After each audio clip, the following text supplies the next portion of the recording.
as boas-vindas a todos e todas no nosso evento. Ainda tem pessoas entrando. Inicialmente, eu vou fazer a apresentação dos representantes da FIPECAF e do Instituto Universitário de Lisboa, e logo em seguida nós abrimos a palavra para os presidentes dessas duas instituições e também para que o Cláudio Machado, que é o sócio da PwC, faça a palestra dele sobre a transformação digital na função de finanças. Conosco, pela FIPECAF, nós temos o professor Anderson Braga, que é o diretor de curso e diretor da faculdade FIPECAF, a professora Luciana Maia, que é a superintendente acadêmica da faculdade FIPECAF. Nós temos o professor Edgar Cornacchione, que é o presidente da FIPECAF, e pelo ISCT, pelo Instituto Universitário de Lisboa, a professora Isabel Lourenço, que é a professora catedrática, e vai estar moderando esse evento junto comigo, e o professor José Crespo, que é o presidente do Instituto Universitário de Lisboa. Então, inicialmente, eu primeiro agradeço a presença de todos, principalmente do Cláudio Machado e das pessoas que vão acompanhar esse evento conosco, e passo a palavra para o professor Edgar Cornacchione para fazer a introdução e a apresentação do evento. Muito obrigado, professor Helder, coordenador dessa iniciativa, né? Quero cumprimentar meus colegas aqui dessa mesa virtual, né?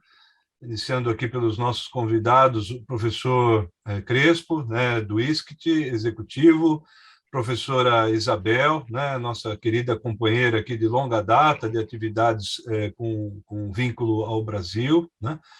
Cumprimentar professor Anderson, que é o nosso diretor geral aqui da faculdade, professora Luciana, que é a nossa superintendente, obviamente, nosso querido Cláudio, que é o nosso convidado, né, palestrante. É uma honra ter essa oportunidade de discutir um tema tão efetivo, né, e instigante consigo nessa noite, né?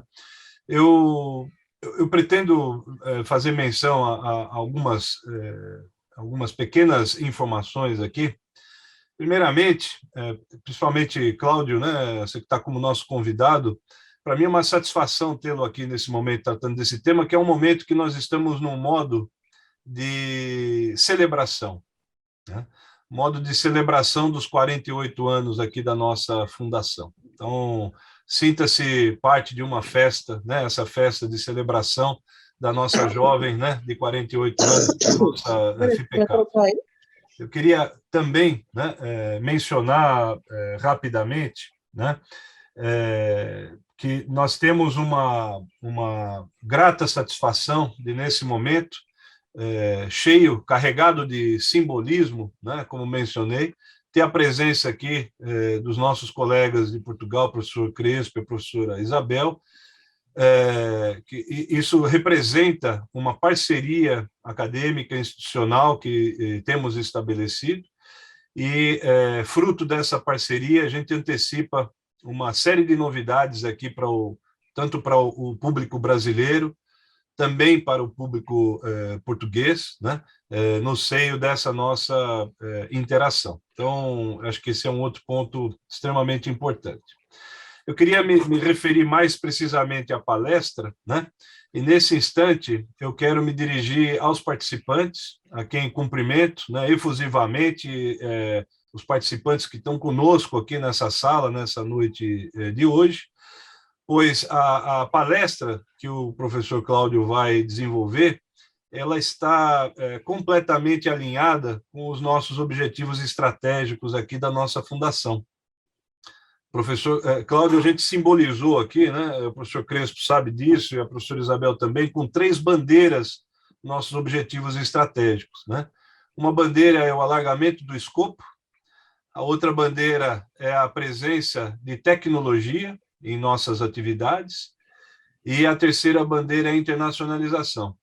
Então, as senhoras e os senhores do público não podem imaginar a minha grata satisfação de ver um tema como esse, tratado nessa oportunidade, e com a presença dos membros que representam a parceria internacional que a FIPECAF tem com o ISCT. Então, para mim, é um momento assim, de muita alegria, totalmente alinhado com a estratégia da nossa instituição, e, de certa forma, que a gente vê o primeiro passo, né, com esse programa que estamos lançando, né, o FPA, com dupla titulação, dupla certificação.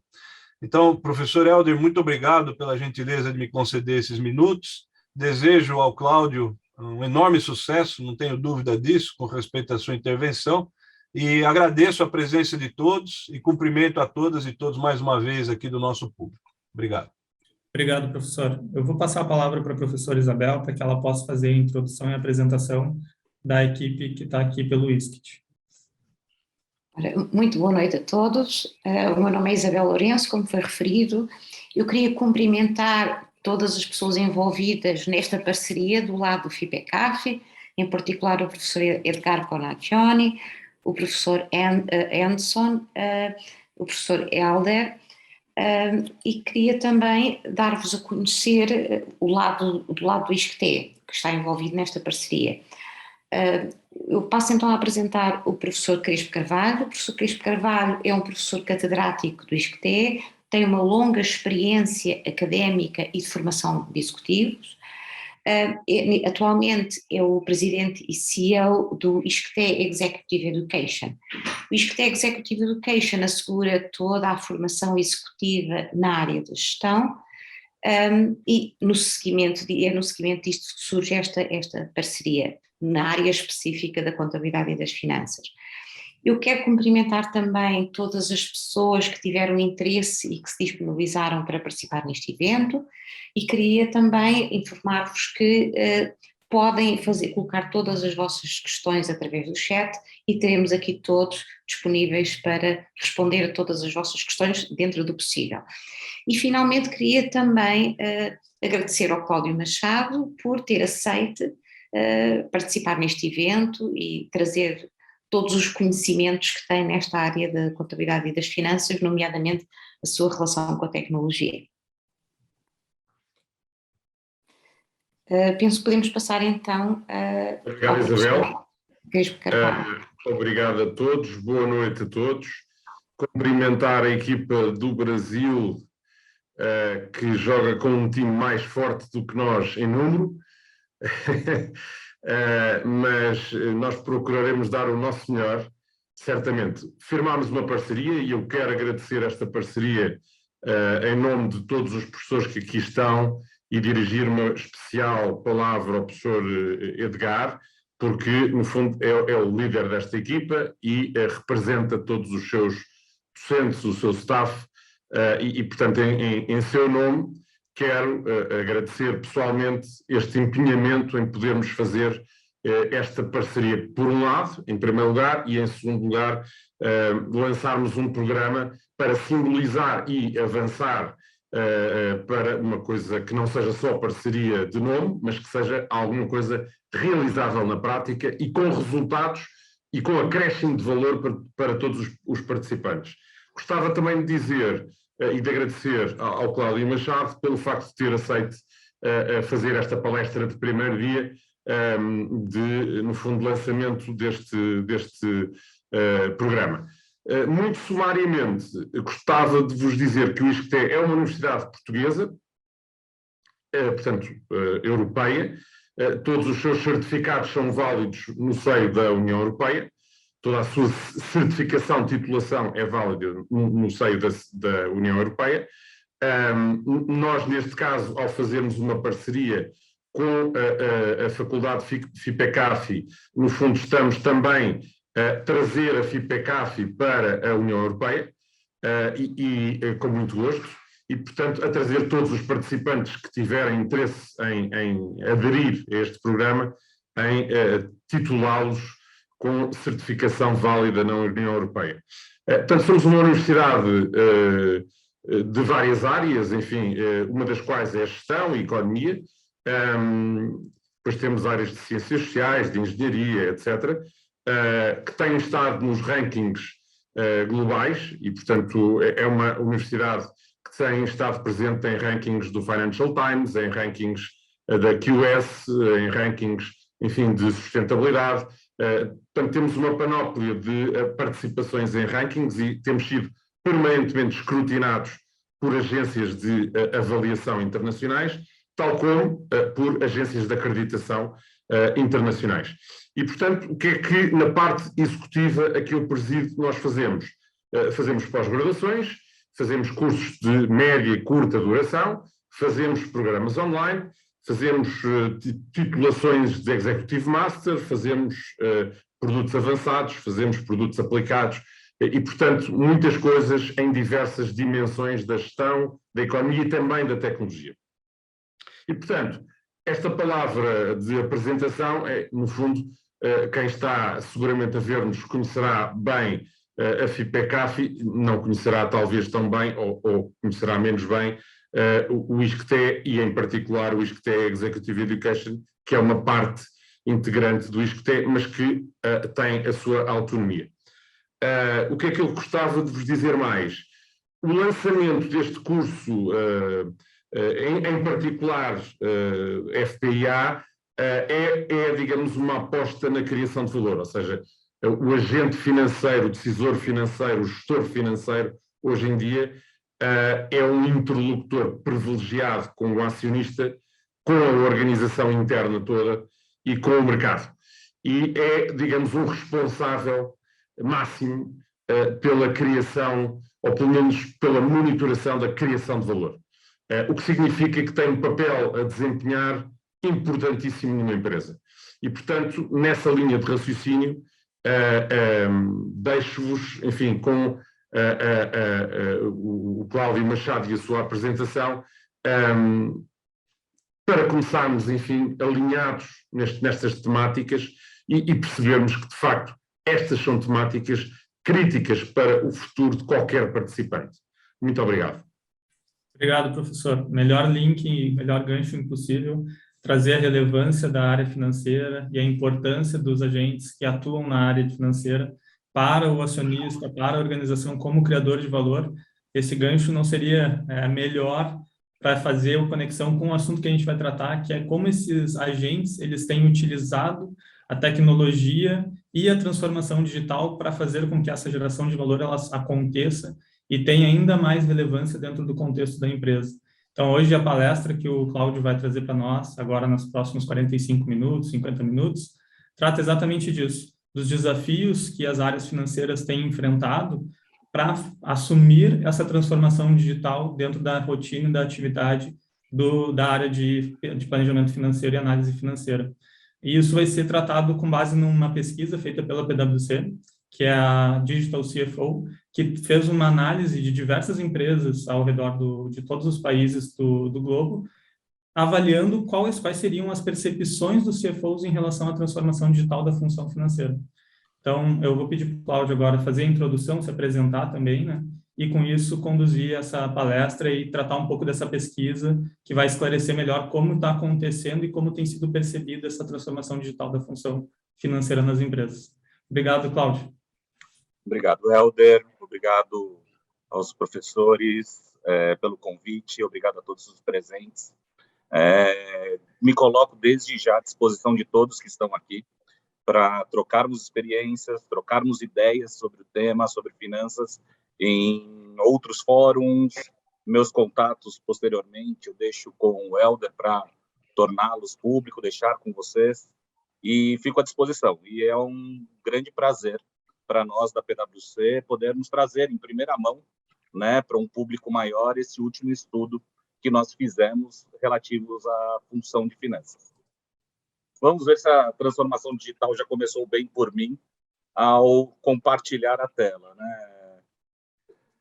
Helder, vamos... Vai dar tudo certo, fica tranquilo. Essa transformação digital é a mais fácil. Espero que todos estejam vendo a apresentação. Sim.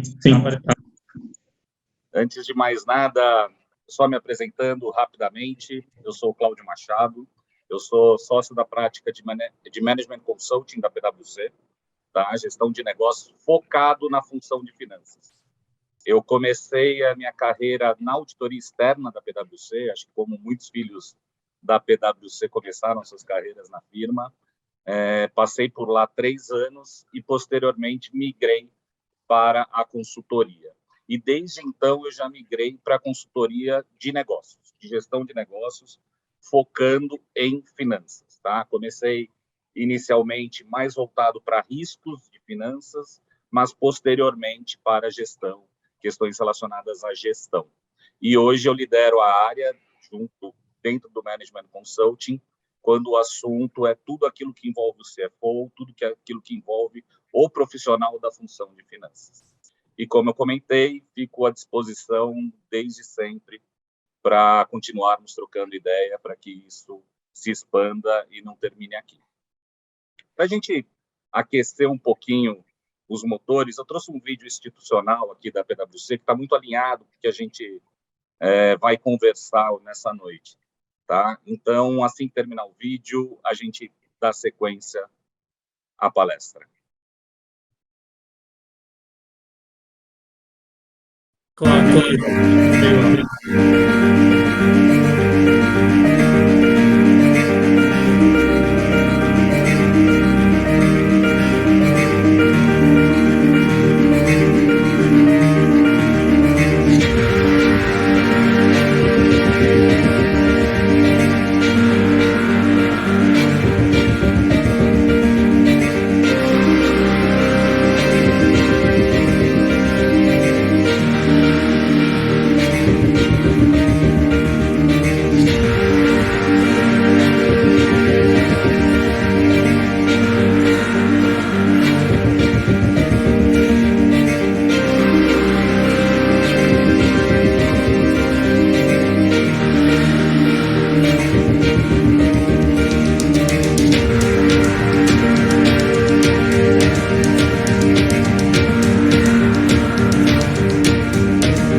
Bom, pessoal, é isso. A grande pergunta que fica, né, como está colocado nessa tela, a função financeira como conhecemos e trabalhamos hoje, ela continuará deste jeito, né? Se olharmos adiante, se olharmos para o futuro, nós vemos a função financeira como ela é hoje, como ela está correndo hoje. Eu lembro que desde que eu comecei minha carreira dentro da função de finanças, o que mais nós produzimos, não só na PwC, mas outras entidades, sempre foram artigos, estudos sobre o futuro da função de finanças. E esse futuro nunca chegava. Aparentemente, esse futuro agora chegou, né? E algumas causas estão relacionadas a isso. Então, chegou-se um momento onde, até outros estudos que nós lançamos no decorrer desses últimos 10, 15 anos, sempre demonstraram a função de finanças com uma aceleração sempre positiva no sentido de eficiência operacional. A função de finanças sempre melhorando a sua eficiência operacional, mas muito por meio da revisão dos processos, por meio dos redesenhos dos modelos operacionais da função de finanças, né? Ou seja, ela sempre estava buscando mais eficiência, trabalhando com menores custos, mas essa curva, essa aceleração, nos últimos anos diminuiu sensivelmente. Ela não parou, mas diminuiu sensivelmente, porque chegou o momento onde os líderes de finanças, né, se depararam com a situação de ter que impor, ter que colocar tecnologia nos seus negócios. Até alguns anos atrás, a tecnologia era um pesadelo para qualquer gestor de finanças. Você implementar um sistema, implementar uma ferramenta nova dentro da sua área era um pesadelo, né?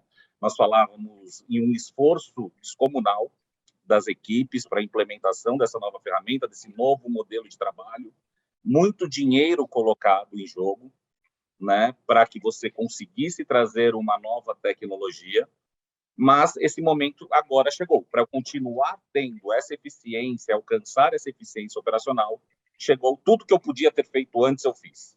Eu revisei os processos, eu coloquei metodologias ágeis, eu coloquei metodologias Lean, eu criei centros de serviços compartilhados, eu criei GBS, mas agora eu tenho que, dentro de tudo isso que eu criei, colocar a tecnologia para continuar alcançando estes ganhos, tá?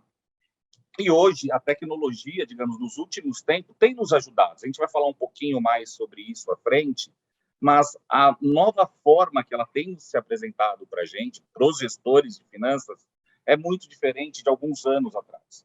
Hoje, nós falamos em tecnologia em cloud, nós não falamos mais em investimento em CAPEX, nós falamos em licenças. Ou seja, a implementação de uma ferramenta mede-se hoje em semanas, não se mede mais em meses, como fazíamos antigamente, ou em anos, né? Ou seja, está ficando mais fáceis. E todas essas tecnologias plenamente alinhadas, sejam em cloud, sejam on-premise, mas aonde quer que esteja, alinhadas aos marcos regulatórios de cada país. Então, as certificações que são necessárias, as leis necessárias de cada país são respeitadas por meio de controles dentro dessas ferramentas também, tá? Mas, assim, qual é a agenda desse CFO? Ele está preparado para essa mudança, né? Ela chegou agora, ficamos durante 10, 15 anos empurrando este momento, e esse momento chegou. Agora que chegou, estamos preparados? Podemos mudar? Que foi o estudo que nós promovemos, que a PwC promoveu globalmente, para entender o quanto esses líderes da função de finanças estão preparados para essa transformação digital, tá? Só para comentar com vocês, esse é um estudo que envolveu 522 empresas ao redor do mundo, só não tivemos representantes da Oceania aqui nesse estudo, mas, e também não é um estudo, aqueles estudos globais, onde nós pegamos apenas empresas dos Estados Unidos e de algum determinado nicho da Europa. Tem muitas empresas brasileiras que fizeram parte também desse estudo, tá? Que eu liderei, inclusive, a captura de informações sobre essas empresas, dos mais diversos setores, para saber o quanto elas estariam preparadas para a transformação digital, tá?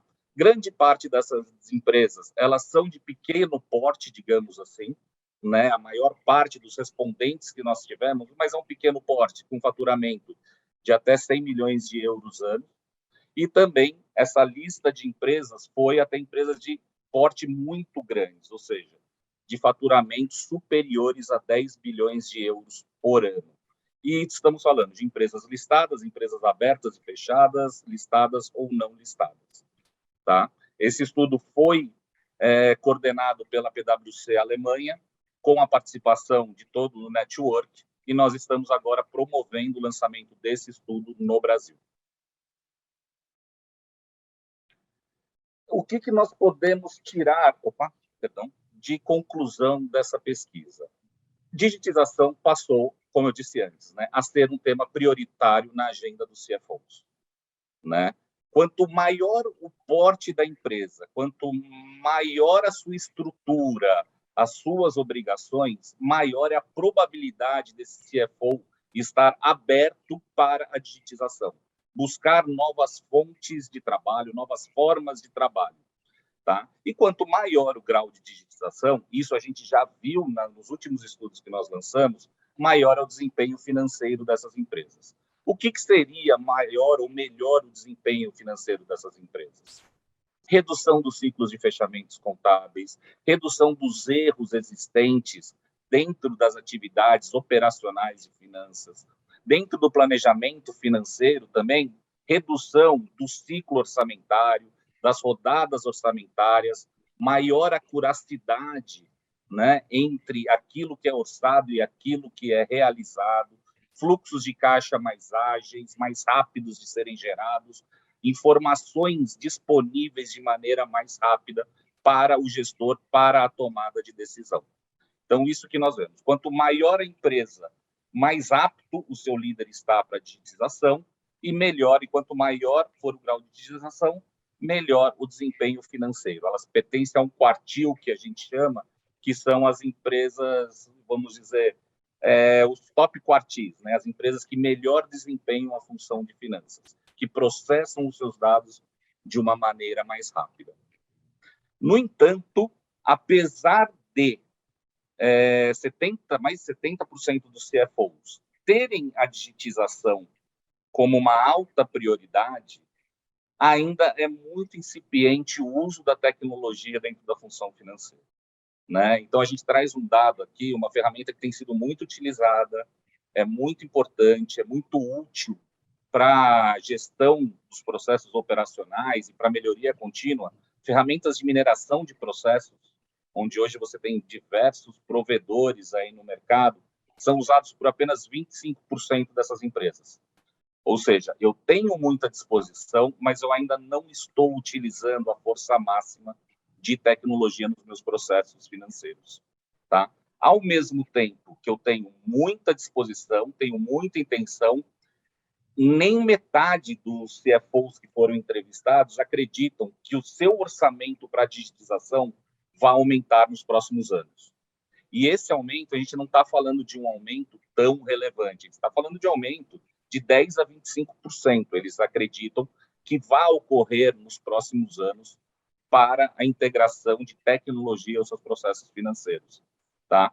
E ainda o tempo do CFO é pouco dedicado ao tema. Tem sido muito terceirizado para suas equipes, mas depois a gente vai ver que isso tem alguns efeitos colaterais também, né? O receio do novo para que esse processo de digitalização seja incorporado de uma vez por todas dentro da função de finanças das empresas. O que a gente mais vê sendo utilizado hoje são dashboards, né? Ou seja, a geração de relatórios, a geração de informação por meio de ferramentas de Power BI, por exemplo. Ou seja, isso é o que eles estão mais utilizando, que os líderes financeiros estão mais utilizando. Mas transformação digital é muito mais do que você simplesmente gerar um relatório mais rápido, né? Ou ter uma outra ferramenta para disponibilizar a informação.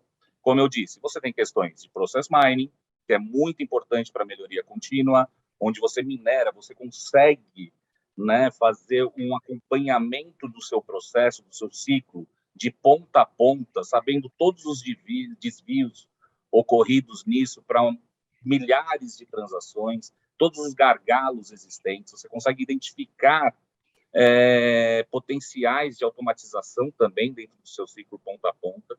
Então, isso ainda está para ser utilizado, você tem grandes provedores hoje no mercado, Celone, Signavio, que oferecem esse tipo de serviço. Os RPAs vêm vindo ali junto, né, os robozinhos para essa transformação digital, tem sido utilizado, mas eu gosto sempre de comentar assim, um alerta com relação a RPAs, né? Eu já visitei empresas, já visitei clientes onde o robô é colocado como uma meta dentro da empresa. Então, cada área tem que ter pelo menos 4 robôs, ou desenvolver 4 robôs para o seu processo. Mas as pessoas não se preocupam com os processos. Antes de eu automatizar, eu tenho que consertar o meu processo. Ou eu vou automatizar problemas, né? Ou seja, eu vou ter um robô para andar no processo problemático. E eu automatizar problema não resolvo nada. E muita parcimônia também na utilização desses robôs. Porque eu vou acabar criando uma área apenas para ficar controlando robôs. Então, eu vou ter controle sobre controles. Então, esse entusiasmo existente de em tudo colocar robô, tenho que ir com muita calma. Primeiro, eu resolvo o processo para depois eu poder automatizá-lo. Como o robô hoje são tecnologias mais fáceis de serem implementadas, as empresas estão indo com sede ao pote e acabam automatizando e robotizando problemas. Ok? E qual que é o grande motivador, né, que nós temos visto, o grande motivador dessa transformação digital? Basicamente redução de custos e melhoria na tomada de decisão. Nós falamos muito, né, dentro de finanças também, em todas as visitas que eu faço, palestras que eu faço, conversas que eu tenho com clientes, Finanças precisa tomar decisão baseada em dados. Só que é difícil você tomar decisão baseada em 3, 4, 5 dados, né?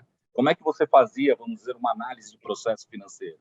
era aquele bom e velho walkthrough, passando uma transação, vendo como que ele acontecia em toda a organização, em todo o ciclo de finanças.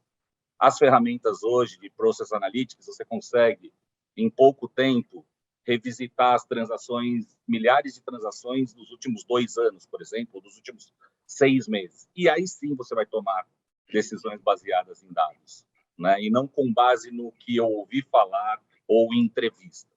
E também a redução de custos. Mas essa redução de custos é importante que seja dita, e a gente vai explorar um pouquinho mais à frente. Ela não é necessariamente desligamento de profissionais. É sim a realocação desses profissionais, né? Uma vez que esses profissionais passarem por um processo de upskilling, de conhecimento das ferramentas digitais, desculpe, de preparação para essa nova função que se avizinha a eles, eles serão realocados para atividades que agreguem mais valor, digamos assim, tá? Então, quando a gente pesquisa, quando nas conversas para execução desse estudo, 50% pelo menos dos CFOs ou mais não acreditam que vão ter redução na sua força de trabalho, por exemplo, mas sim uma transformação dessa força de trabalho. Eles não estão definitivamente, isso é genuíno, eu acredito, buscando essa automatização para melhoria da eficiência, mas para cortar pessoas. Não necessariamente eu vou continuar contratando pessoas, né, a cada aquisição, mas eu vou realocar essas pessoas em análises, em situações que gerem mais valor para a função de finanças. Diminuir a intervenção manual, ter maior segurança dos dados, disponibilizar a informação com mais agilidade, tempestividade, padronização e assim por diante. Tá? E se nós virmos, né, até aqui o número, eles são muito relativos entre todos os portes de empresas, né? Desde as empresas pequenas até as super empresas, digamos assim, elas têm os mesmos motivadores, tanto para a tomada de decisões quanto para a redução de custos. E qual que é a ideia? Gente, finalmente, inverter a pirâmide da função de finanças. O que nós vemos hoje, né? A função de finanças, uma pirâmide tradicional, onde a base é basicamente para processamento de transações, ou seja, bem operacional, produzindo e capturando números, e uma fase, o topo dessa pirâmide, bem fechado, que é o tempo de você ter ideias, analisar essas informações, trabalhar essas informações e ser um parceiro do negócio, eventualmente, né? Que é o grande anseio de finanças. Ou seja, eu perco muito tempo trabalhando informações, trabalhando números e pouco tempo para análise dessas informações.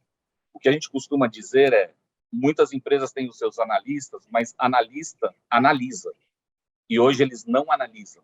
Os analistas da função de finanças, muitas vezes, eles estão lá para gerar números e trabalhar nos seus SAPs da vida, que a gente costuma dizer, que são sistemas avançados de planilhas, né?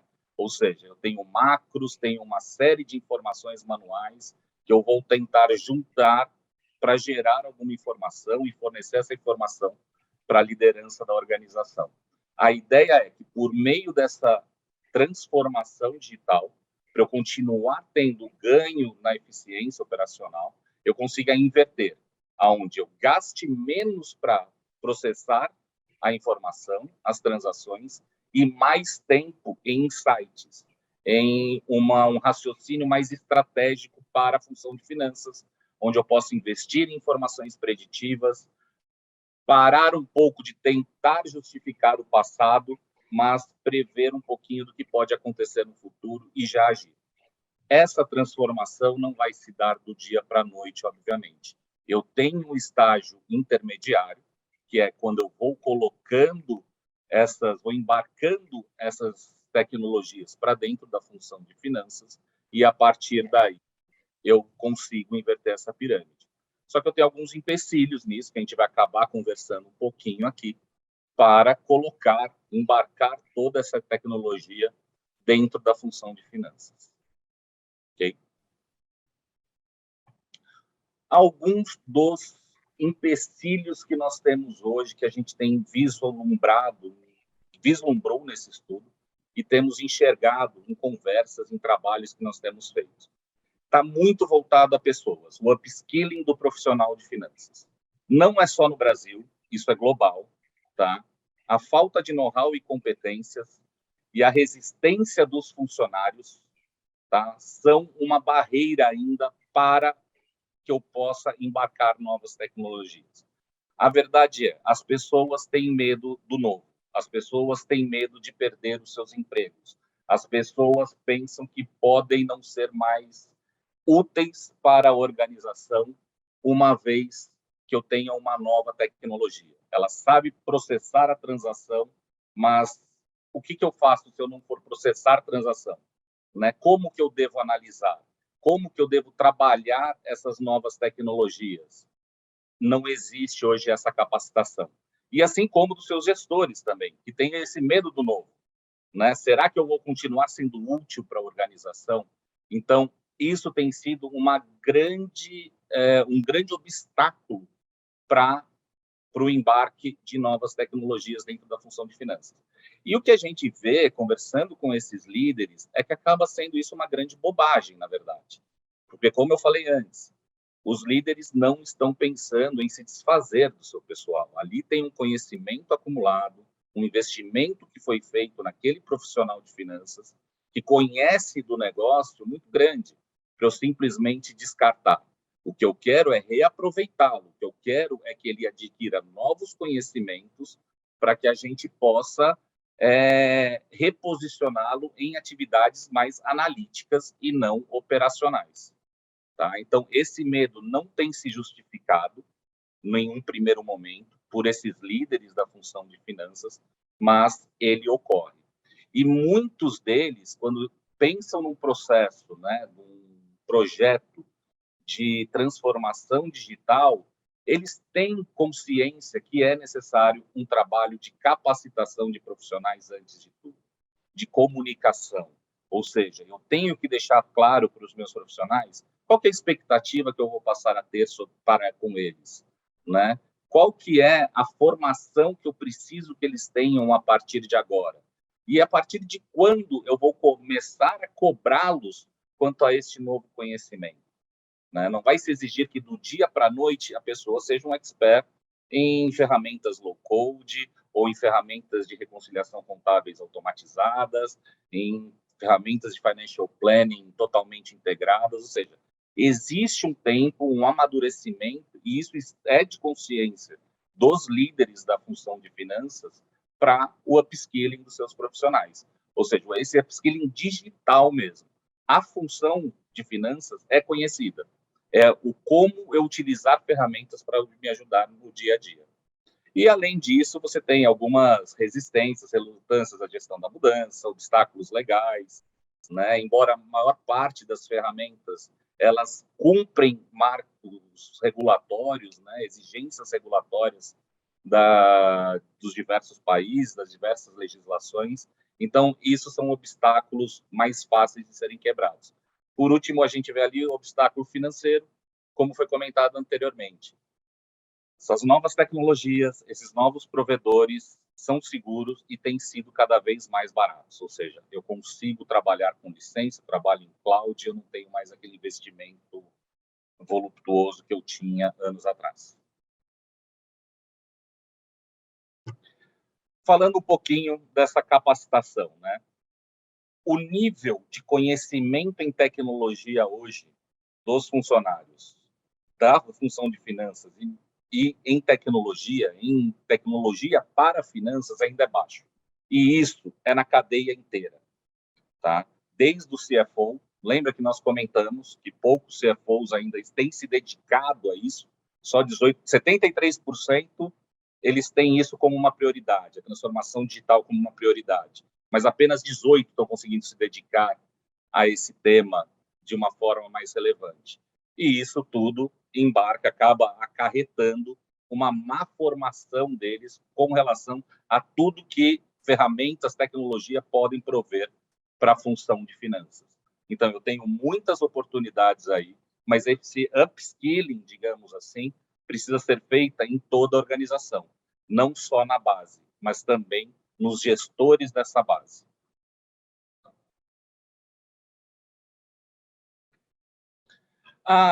Uma das tendências, algumas das tendências que a gente tem visto, né? Qual que é o futuro da função do CFO? Para que eu estou fazendo isso? Muito tem se falado que enxerga-se o CFO no futuro mais como um CEO da companhia, vamos dizer. É o profissional a assumir a gestão da companhia como um todo. Mas eu só vou conseguir isso a partir do momento em que eu conseguir que, finalmente, finanças se torne um parceiro do negócio. Hoje eu não tenho isso. Eu tenho muito isso nas áreas de tecnologia, onde você vê as áreas de TI sendo um parceiro do negócio, atuando com as áreas comerciais, com as áreas financeiras, com as áreas operacionais. Mas eu não vejo esse mesmo caminho de finanças. Finanças indo discutir estratégia de precificação, finanças indo discutir estratégia de lançamento de produto. E a ideia é, com base nessa informação, com domínio dessa informação, informações mais rápidas, que tudo acaba dentro da função de finanças, eu consiga ser um melhor parceiro do negócio, me envolver mais na estratégia desse negócio e, a partir daí, o CFO ter uma questão mais relevante, um papel mais relevante dentro da organização, né? A ideia é que o CEO que nós vemos hoje esteja muito mais embarcado ou muito mais dedicado a questões de crescimento do negócio, aquisições, incorporações ou mudanças, né, de patamar, de estratégias do negócio, e a gestão do negócio em si fique cada vez mais direcionado para o CFO. Só que para ele conseguir isso, a gente vai ter que trazer aí a tecnologia, informações mais rápidas, mais ágeis, de melhor acuracidade e assim por diante, né? Ou seja, o papel do CFO, a gente sabe, vamos dizer, ou ele muda para uma questão mais estratégica, ou ele vai ficar cada vez mais para trás e mais isolado como um produtor de números, digamos assim. Então, a transformação digital, né, como a gente tem falado aqui, visa tornar a área financeira esse parceiro do negócio, ou seja, assumir a sua posição, estar mais junto da operação, estar mais junto do negócio, tá? Ela precisa impulsionar o seu valor estratégico. E como que a gente vê que essa liderança é feita? Como que a gente vê que esse próximo passo ele deve ser feito? Esse próximo passo não pode ser feito de maneira isolada, aonde eu invisto em pessoas e esqueço tanto a questão de performance quanto a questão de processos. Ou seja, eu tenho que ter uma abordagem, um framework combinado, aonde eu consiga atuar para ter essa transformação nas dimensões, eu consiga influenciar as dimensões de pessoas, porque hoje a gente está falando do workforce of the future, workplace of the future, ou seja, tudo isso precisa de novas tecnologias. Eu estou falando de liderar com performance, aonde eu trago novas ferramentas para que eu consiga ter uma performance operacional melhor, e liderar com processos, ou seja, eu ter maior governança sobre esses meus processos, entender entender o meu processo, os ciclos de finanças de ponta a ponta. Tudo isso para que finanças seja o maior parceiro do negócio, tenha uma vocação mais estrategista, seja como deve ser, né? Não apenas, como eu falei, o produtor dos números, o consolidador de números, mas o trusted advisor da companhia, tá? Tudo isso como embarcado em questões de compliance, buscando sempre a melhoria de performance, motivar mudanças, inovação e o gestor desse talento. Mas, principalmente, é ser um grande conselheiro do negócio. Estar ao lado da operação, estar ao lado do comercial, estar ao lado do planejamento estratégico para as novas ações da firma. E sempre pensando, pessoas, processos e performance. Quando eu falo processos e performance, tudo isso, nessas três dimensões, eu embarcar tecnologias para viabilizar tudo isso. E o que a gente tem visto, né, nesse estudo Mas lembra, nós comentamos que temos usado muitas questões de dashboards, RPAs. Quais são essas ferramentas, né, que está se utilizando atualmente? Os robôs, então isso que nós falamos, sempre usar com parcimônia, né, para não automatizarmos problemas. Plataformas digitais, então questões do Process Mining, do SAP Analytics Cloud, o Oracle EPM, ou seja, tudo isso são plataformas mais robustas, né, que exigem um pouco mais de governança na sua implantação e que são ferramentas também que trazem mais segurança, digamos assim, na gestão de finanças. A mesma coisa com ferramentas de data analytics, onde eu consiga processar um monte de informação, conseguir informações mais preditivas, né? E eu consiga trabalhar essas informações de forma mais ágeis e mais rápidas e para tomada de decisão baseada em dados. E as ferramentas low code. Ferramentas low code são ferramentas mais simples, existem várias no mercado, onde você não precisa necessariamente uma intervenção da área de TI, onde você consegue trabalhar. Então, você tem o Alteryx, tem algumas ferramentas nesse sentido, que você pode substituir a sua planilha eletrônica por outras ferramentas com maior governança, onde você tenha uma maior rastreabilidade dos dados, uma maior documentação desses dados, que é o que a gente sente muita falta dentro dos controles de finanças, né? Como que aqueles dados foram formados? Qual que é a lógica daquilo? Então, existem ferramentas low-code que te permitem, para você colocar os dados lá para dentro, eu tenho toda uma formalização, eu tenho uma regra, um processo, um método a ser construído para ter aquela informação do jeito que eu preciso, né? Não fica largado muito, entre aspas, como fica em planilhas eletrônicas. Mas aqui entra aquela questão, o profissional tem medo ainda de trabalhar com ferramentas low-code, tem medo do arriscar, tem medo do novo, né? Para tudo eu tenho que envolver TI, só que TI cuida da empresa inteira, TI tem projetos na empresa inteira, então esta velocidade tem que estar alinhada, né? Da necessidade de finanças com a disponibilidade do setor de tecnologia da empresa de conseguir corresponder às necessidades de finanças. Aqui a gente comenta um pouquinho, né, como que eu espero que o orçamento para a digitização nos próximos anos seja utilizado. Eu comentei já anteriormente, mas trazendo em números. A maior parte das empresas, como eu falei anteriormente, espera que os orçamentos sejam acrescidos em 10 a 25% para a transformação digital. Tá? Isso é pouco, digamos assim, ainda por mais barateadas que estejam essas ferramentas, ainda é um número que poderia ser melhor, né? Ou seja, perto das expectativas. Eu tenho muita expectativa, mas baixo orçamento ainda para essa transformação digital, né? Apenas 5% dos respondentes, daquelas 522 empresas, acham que o seu orçamento vai aumentar em mais de 50%. E o outro lado, que eu não espero, dentro da redução de custos, não significa em desligar profissionais. Maior parte das empresas, né, 46%, é neutra. Acha que não vai nem aumentar nem diminuir o seu número de profissionais.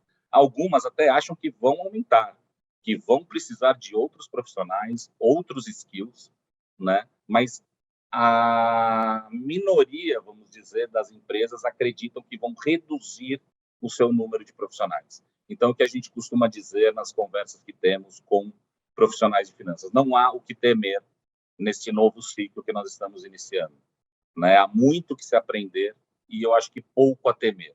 Há muito que estudar, mas não precisamos ter medo dessas novas tecnologias que estão sendo embarcadas para a função de finanças. Tudo isso para quê? Diminuir morosidade e gargalos, diminuir os esforços transacionais. Como eu falei, analista analisa, né? Analista gera insights, analista capacita ou subsidia o líder da gestão, o líder da função de finanças para a tomada de decisão. Analista analisa e providencia informações para o negócio. É a primeira linha de ataque, digamos assim, para você estar junto do negócio. Ou seja, ser um parceiro, participar do lançamento de produtos, participar de uma nova linha de produtos e assim por diante, né? Então, tudo isso, essa transformação tem esse intuito, para que o CFO tenha uma participação mais estratégica dentro do negócio. E trazendo um pouquinho, essa transformação, nos últimos tempos, nós fomos obrigados, estamos sendo obrigados a aceitá-la, né? Com o advento da pandemia, o trabalho híbrido, né? O workplace of the future mudou. Ou seja, nós estamos em trabalho híbrido, muitos desses líderes de finanças acreditam que isso vai permanecer, né? O trabalho híbrido vai permanecer, mas que não é um desafio para o crescimento. Ou seja, vamos continuar trabalhando de maneira híbrida, isso não representa um empecilho para o crescimento da empresa, no entanto, representa algumas preocupações. Que preocupações são essas? A principal, perda da cultura corporativa. A partir do momento que eu tenho menos interação pessoal, uma das preocupações dos líderes de finanças é que eu perca um pouquinho da cultura corporativa, porque eu tenho pouco troca de experiência, mentoria, ou seja, tudo isso tem diminuído e feito com que essa cultura esteja sob risco. Mas as áreas de gestão da mudança e tudo mais têm trabalhado com afinco nessa questão para que isso não se perca, mas também se transforme, tá? E muitos devem aumentar, né, o investimento em transformação digital, mas, como eu falei, de 10% a 25% deve ser a média que vai aumentar nos orçamentos das empresas globais para esse fim. Ok? E, aliado a isso, também, o investimento, só dando uma palhinha, não é o foco aqui da nossa reunião, mas as ações de ESG. E finanças é um parceiro para isso. Finanças vai precisar de agilidade para demonstrar as ações de ESG da companhia, né? O que está se ganhando com isso? Obviamente que o tema principal hoje é a questão de crédito de carbono, ainda continua sendo, né, há muitos anos essa questão, mas ele é muito mais do que isso, né, o ESG. E finanças tem um papel muito importante para conseguir consolidar essas informações e torná-las claras para o mercado. Então, este é um desafio, existem regulamentações saindo a este respeito, e neste contexto da parceria do negócio, de finanças estar ao lado do negócio, ela também, os CFOs assumindo esse papel, assumindo liderança de questões de ESG, serão muito importantes e vão ser viabilizados por essa transformação digital, né? Muitas questões de ESG, a gente tem se deparado em alguns clientes, eram controladas de maneira muito informais, muito amadoras, digamos assim.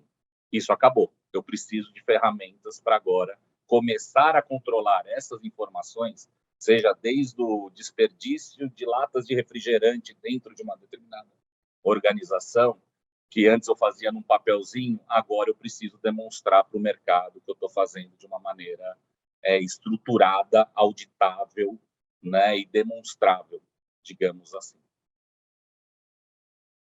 É isso, senhores, que eu queria trazer um pouquinho do nosso estudo. Esse estudo, nós devemos fazer o lançamento no próximo mês, no Brasil, tá? É um estudo global. Como eu falei, 522 empresas, dessas 522, 50 empresas aproximadamente brasileiras participaram desse estudo. É bem interessante e ficamos à disposição para comentários e trocas de experiência.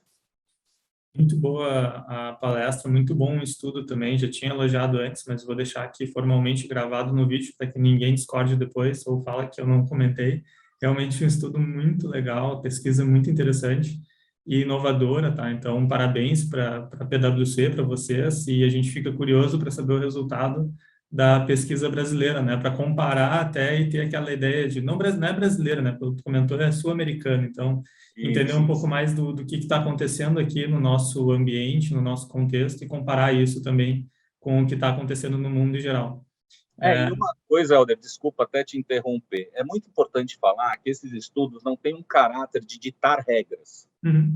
Aqui, nesse estudo, não foi visto o que é certo ou errado, mas sim como esses líderes estão pensando e o que eles estão vendo, quais são os temores, né? Ou seja, não tem um caráter de faça isso ou faça aquilo, mas o que a gente acha que vai acontecer por meio dessa consulta. Então, a gente até diz também o estudo, porque tem muito das nossas impressões, não é só uma pesquisa de sim ou não, responda de 1 a 7 aqui o que você acha, mas também as nossas impressões sobre isso, né? O que a gente está vendo que pode acontecer junto a essas informações. Quais são as tendências que existem. Então, não tomem como as pessoas que estão participando ou que estejam nas suas empresas, eu faço isso ou não faço isso, que este é o certo ou errado.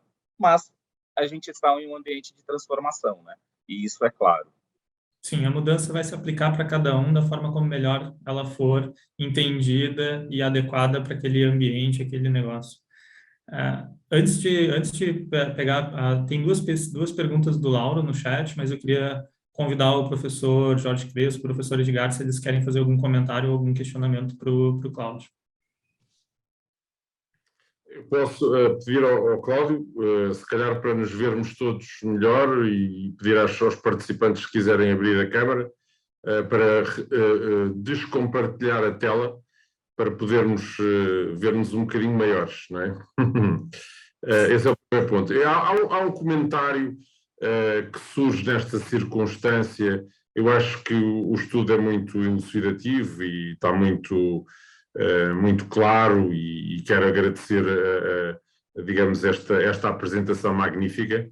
Há uma coisa que surge sempre muito ligada à componente financeira, outras também, mas em particular à componente financeira, que é saber até que ponto, isto é mais um bocadinho opinião do que propriamente baseado no estudo, até que ponto é que a automação, a robótica, a utilização de alguns instrumentos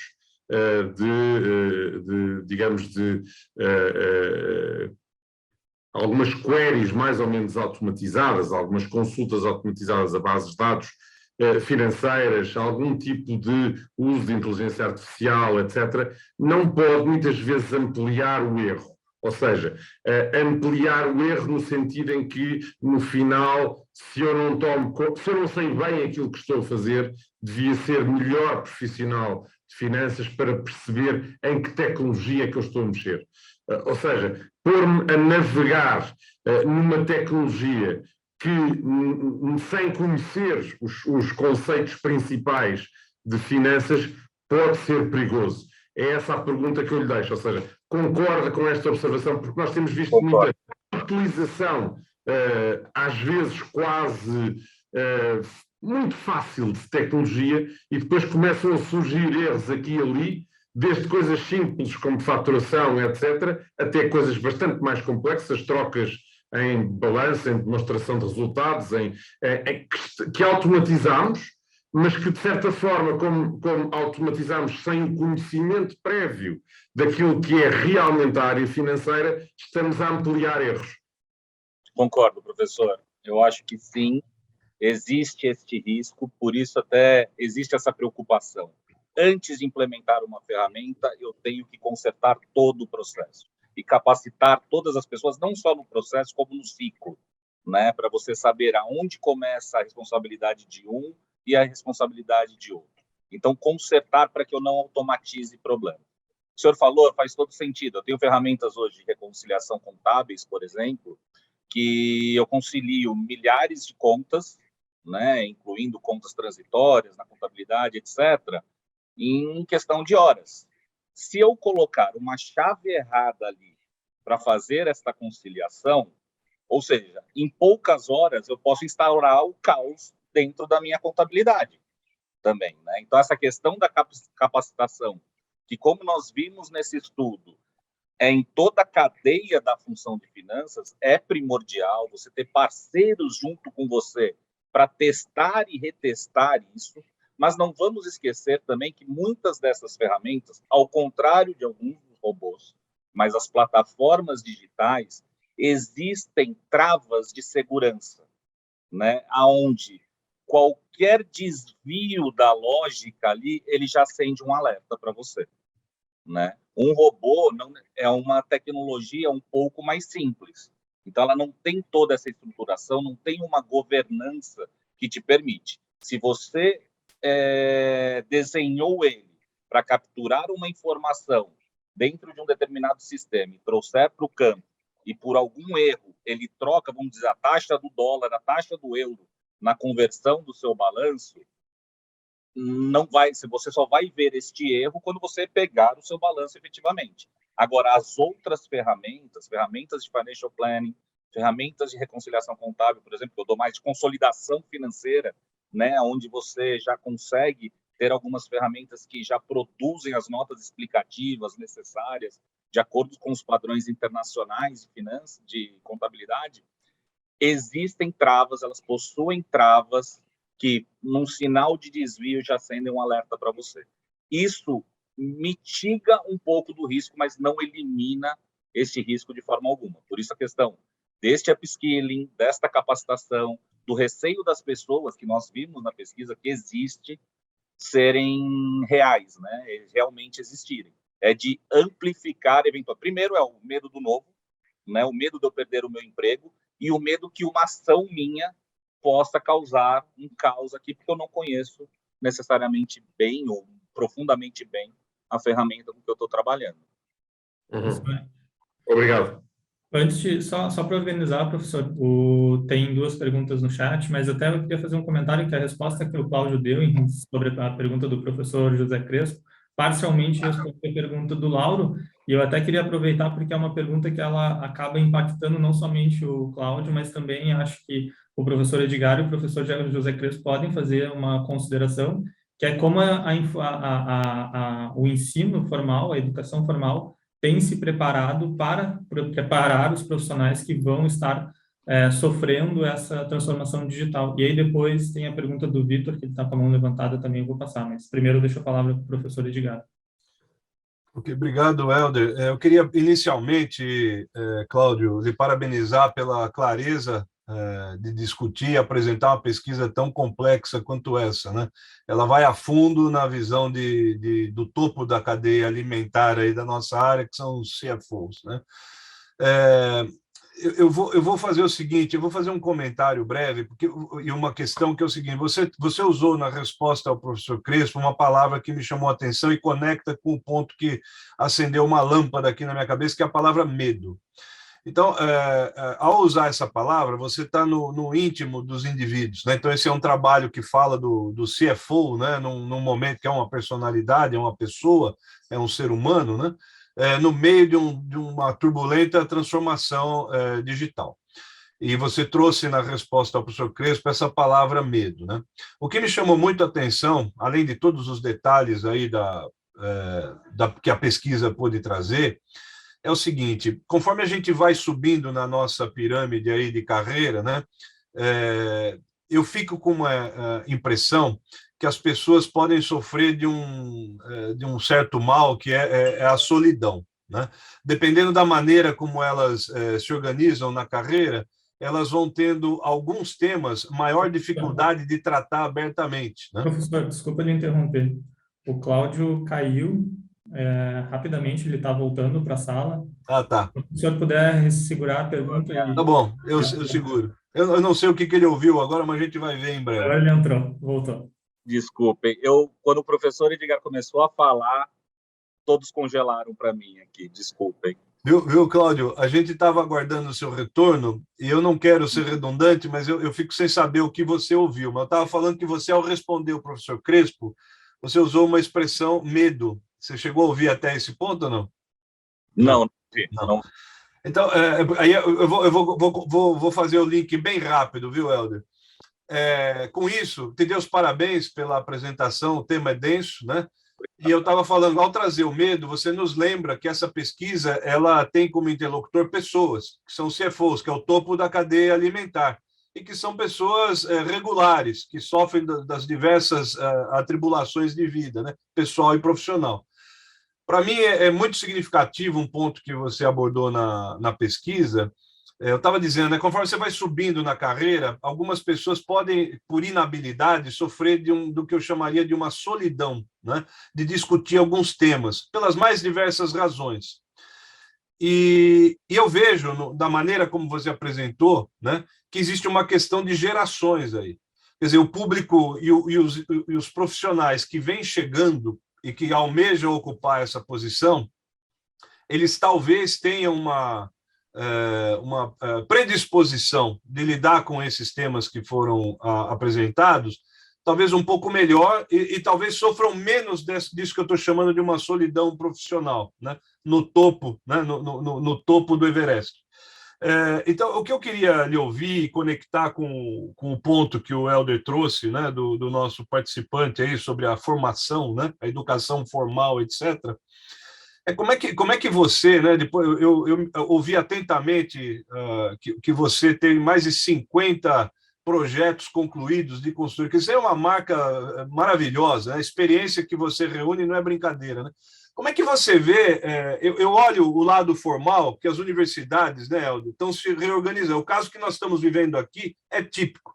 O ISCT e a FIPECAF, nós estamos buscando atacar exatamente esse ponto trazido pelo Cláudio.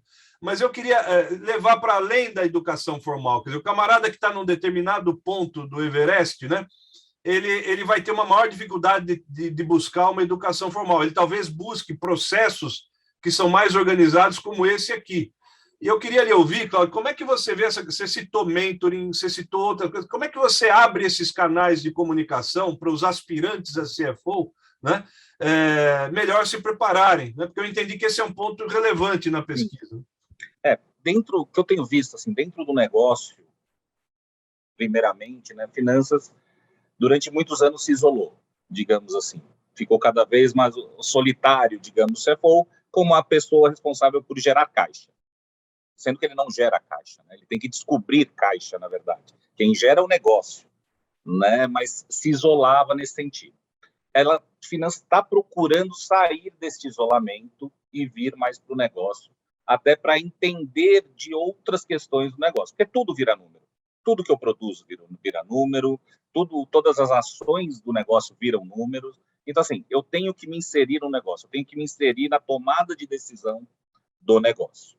Então, isso do ponto de vista micro, digamos assim. Do ponto de vista macro, essa preparação eu tenho visto muito por fóruns de executivos. Você tem o IBEF, iniciativas dessa como da FIPECAF, ou seja, de troca de experiências, aonde você traz os seus problemas, onde você traz os seus anseios, né? Você tem outras, a Câmara Americana de Comércio, você tem o World Trade Center, ou seja, existem alguns fóruns de executivos de finanças, eu destacaria bastante o IBEF até nesse sentido, que são muito relevantes, muito importantes para essa troca de experiência, tá? Onde muitas vezes são levadas as discussões, você cria uma rede, cria um network ali, onde você, vamos dizer, deixa de se isolar, ou você encontra alguém que está sofrendo do mesmo mal que você, tá? Então eu tenho visto mais nesse sentido.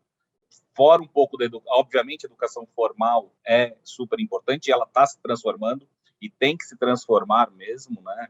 Eu aprendi contabilidade fazendo os razonetes no papel, né? Eu acredito que não seja mais assim, talvez, mas esses fóruns têm sido muito interessantes e estão de fácil acesso. Eles são de fácil acesso, você consegue participar com um custo reduzido.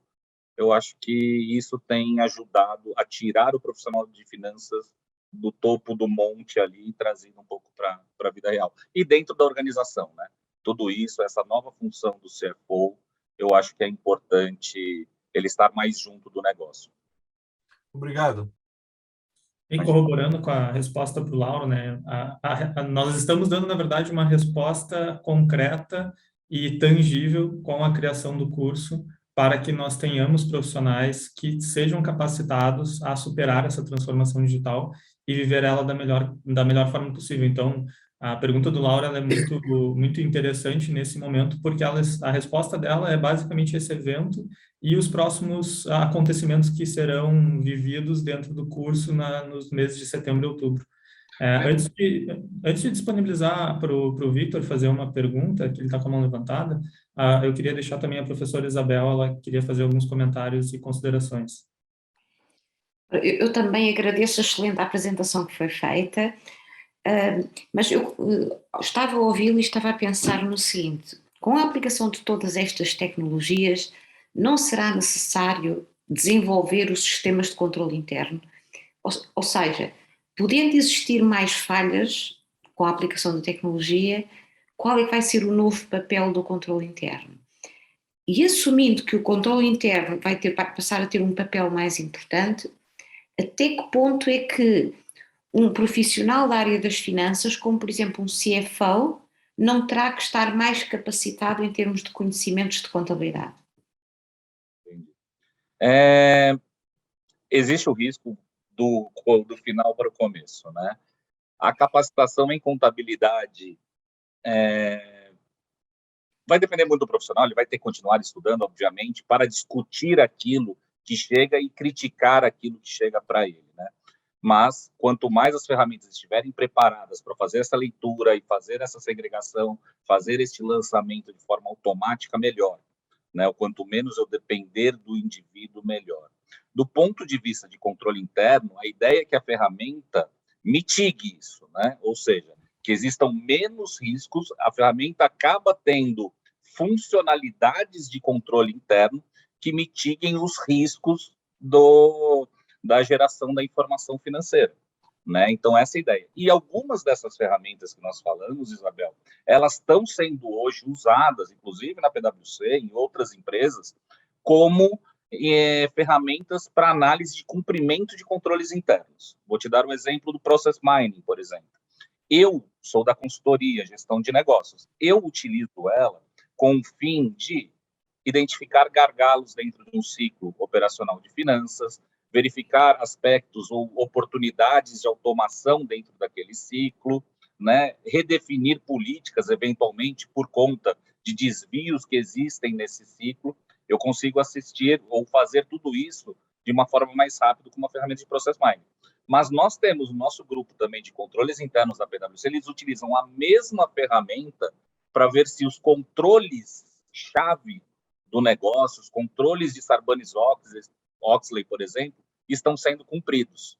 Ou seja, ela também, muito dessa tecnologia, acaba sendo utilizada como uma ferramenta de compliance, para eu saber que os controles instaurados, as aprovações colocadas estão todas passando, se não tem desvio, né, se são morosas ou se não são morosas. Ou seja, eu olho muito mais pela performance, mas o meu sócio, o meu parceiro dentro da PwC, olha muito mais por essa questão de controles internos.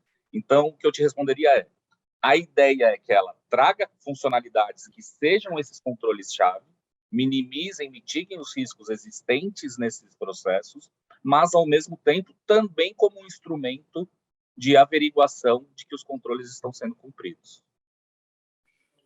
Ok, obrigada.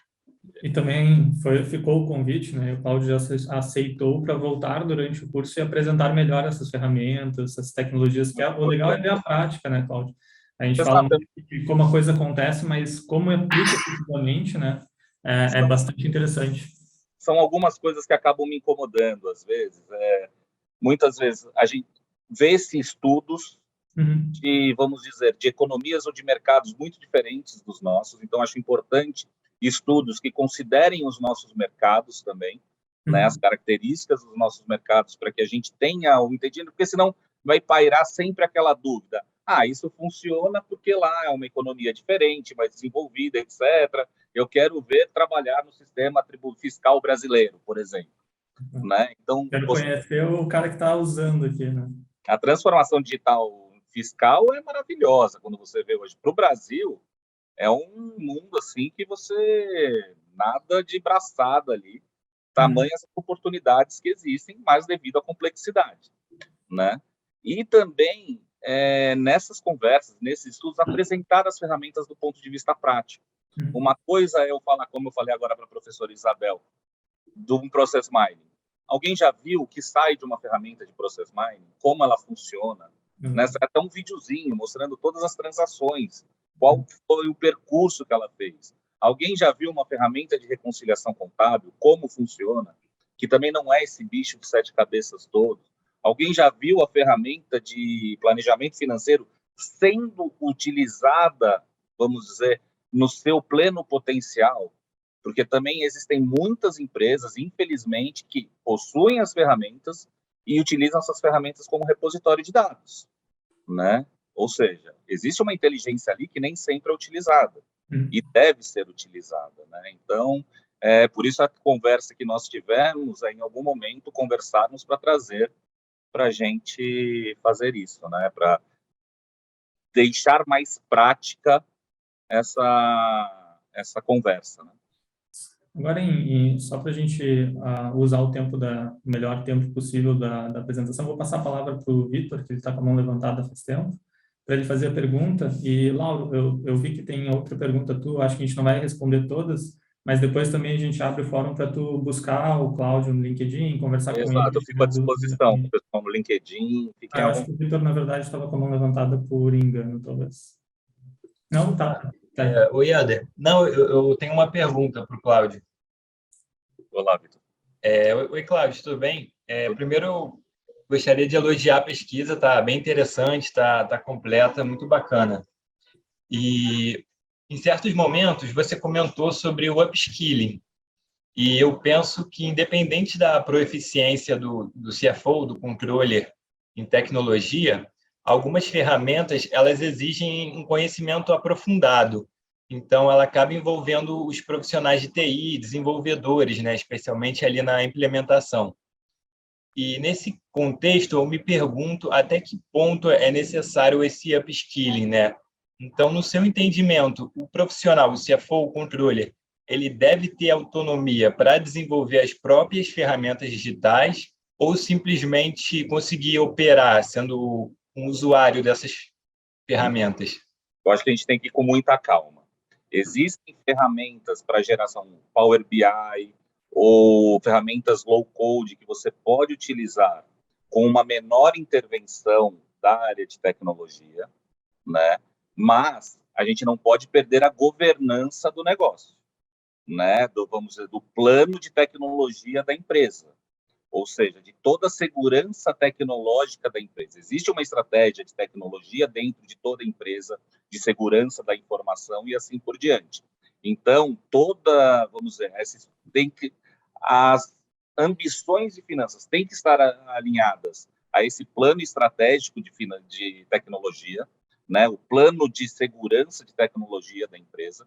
Tem questões que eu falo do upskilling, mas não é na ferramenta em si, na questão técnica ali de configuração, mas sim usar as funcionalidades da ferramenta, para que elas não sejam um repositório de informações, né? Ou seja, eu tenho uma ferramenta orçamentária que eu não quero ter que ficar digitando o número lá dentro, ou seja, eu vou botar as premissas dos meus direcionadores e essa ferramenta vai calcular para mim, ela vai buscar a informação do realizado, ela vai me dar as distorções, ela vai me ajudar a identificar aonde que podem estar essas distorções e assim por diante, ou seja, é o potencializar o uso dessa tecnologia, mas a área de TI continua sendo importantíssima, vital para isso. Assim como eu não peço ajuda, vamos dizer, de TI, eventualmente, para utilizar uma planilha eletrônica, mas eu vou ter que armazenar num local seguro essa planilha eletrônica definida de acordo com as regras de TI,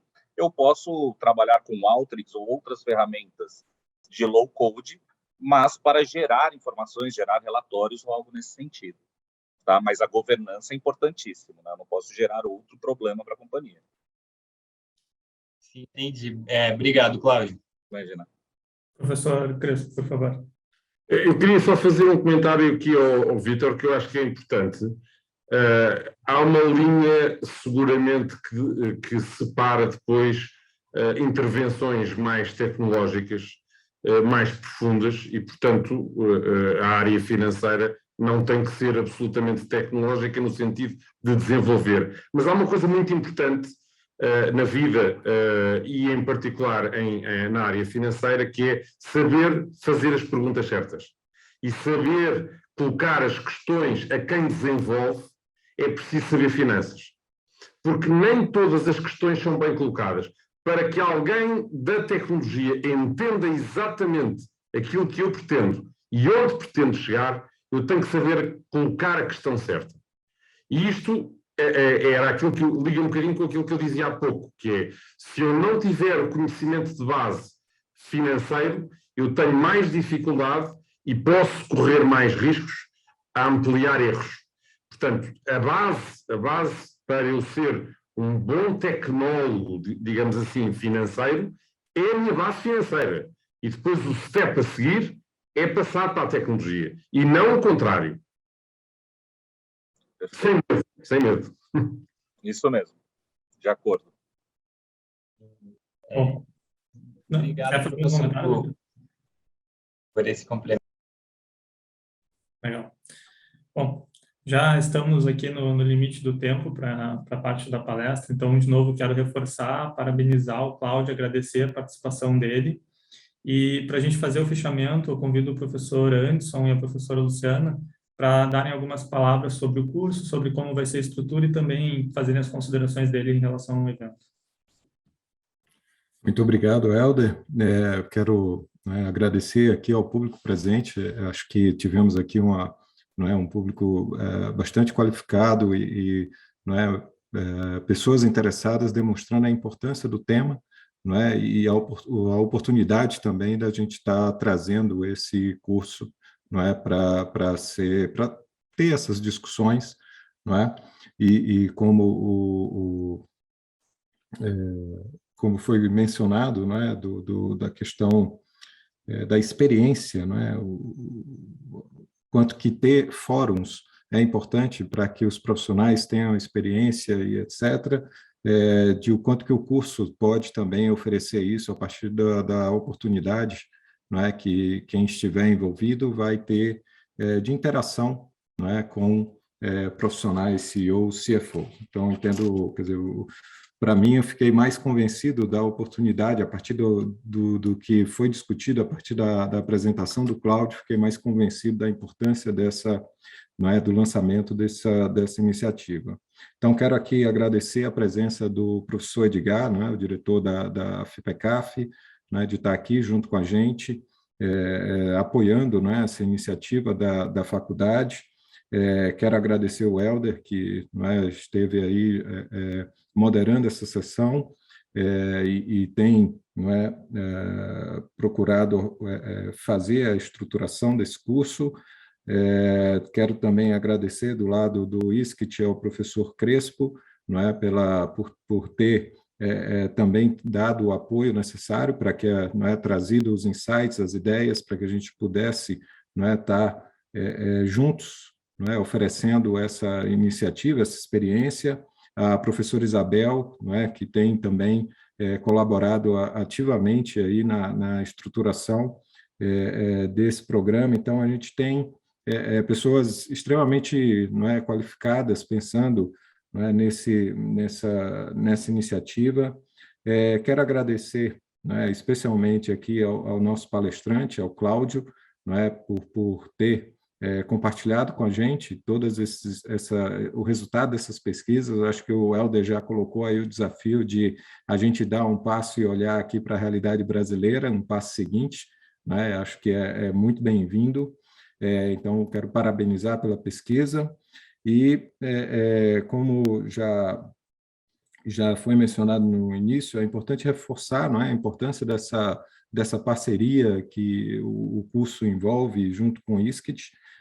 Para a gente aqui, esse é um primeiro fruto, um pontapé inicial dessa parceria, de a gente ter esse trabalho conjunto oferecendo essa experiência para os profissionais que estão olhando, estão preocupados exatamente com esses temas que a gente discutiu hoje.